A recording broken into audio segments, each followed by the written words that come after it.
let's go back to content. What your content should look like and what the approach you should be taking is. Whose objective was number one? What makes good content? I think there were a couple of people who talked about that. Was it you, Tom? And James, you talked about content as well. Yes. Okay. So, do you currently create content? Some, yes. There's the marketing team. There's multiple people contribute to it. Okay. And how are you currently measuring how it's what's making it quite good content socially in your view? Web page hits, but more than that, sort of, we're not really sure. So. Okay.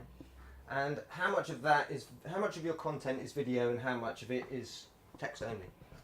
Obviously, there's some in between as well, but yeah. Traditionally, it's mostly been text only. So, as you mentioned earlier, so the white papers and things like that is the main driver of content. However, I think most recently, so this year, the last few months in particular, we've tried to push away from that and get some sort of infographics or videos because they're more digestible. Right. Okay. Yes, because there's always a challenge about how much content you create for your audience and whether they've genuinely got time to consume it all and digest it, let alone respond to it. Do you have any measures for successful content in place, or do you have any kind of parameters around which you work?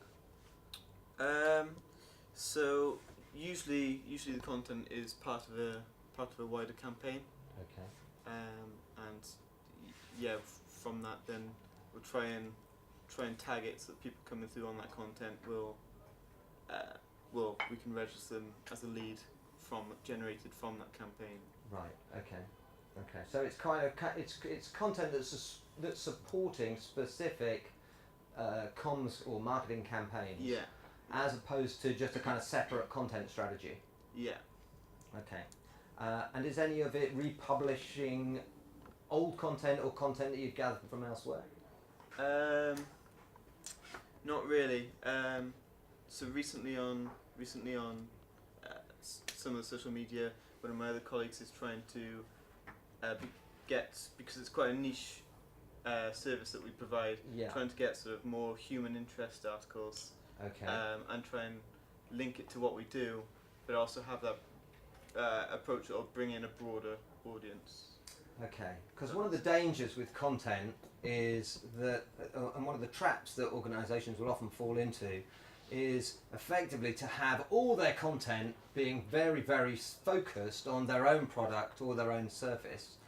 But the reality of engaging with your audience, particularly in a B2C environment, is that you will begin to lose interest amongst your audience if you're too focused on selling through content.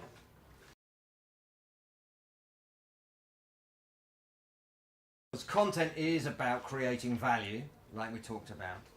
And in a B2C environment, the rule of thumb that people tend to follow is the 80-20 rule. So approximately 20% of your content should be focused on your product, and the 80% should be focused not on the product but really on value that sure might be aligned in some way, maybe even tenuously, to your product, but really it should be about trying to make a connection with people, trying to engage them in conversation that then might route back round to the product. In a business-to-business environment, in my experience, it's slightly different. In a business-to-business environment, for example, in a Google community or in a LinkedIn group, people are expecting the content and the conversation that's going on within those environments to be focused on whatever the group is about. So if the group is about data centers, that's what they want to know about. If the group is about wine tasting, that's what they want to know about. But again, I think that it's important to remember that people will switch off if it's very apparent that you've set up the group in order to try and sell your stuff to as many people as possible.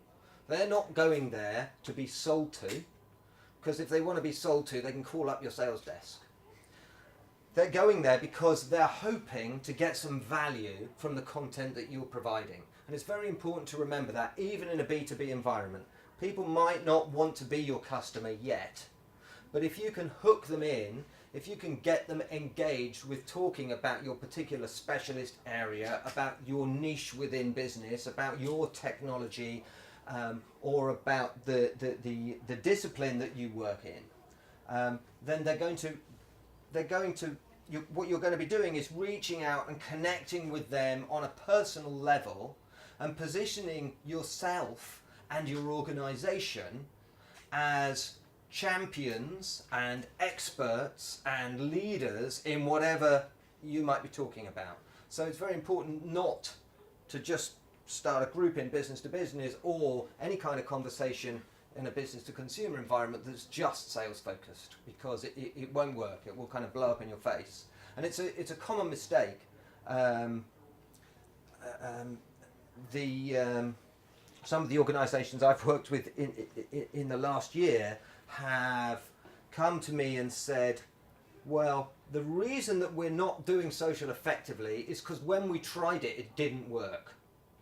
And the reason it didn't work was not necessarily because they just invoked lots of negative comments, like we've already talked about, but the reason that it didn't work is because they anticipated that if they began a conversation through a LinkedIn group or through a Google community or even via Facebook, that they would instantly start to convert people into customers, and it just won't work like that. That idea of producing content that's got that 80-20 split is important in B2C, and it shouldn't be forgotten in a business-to-business environment either.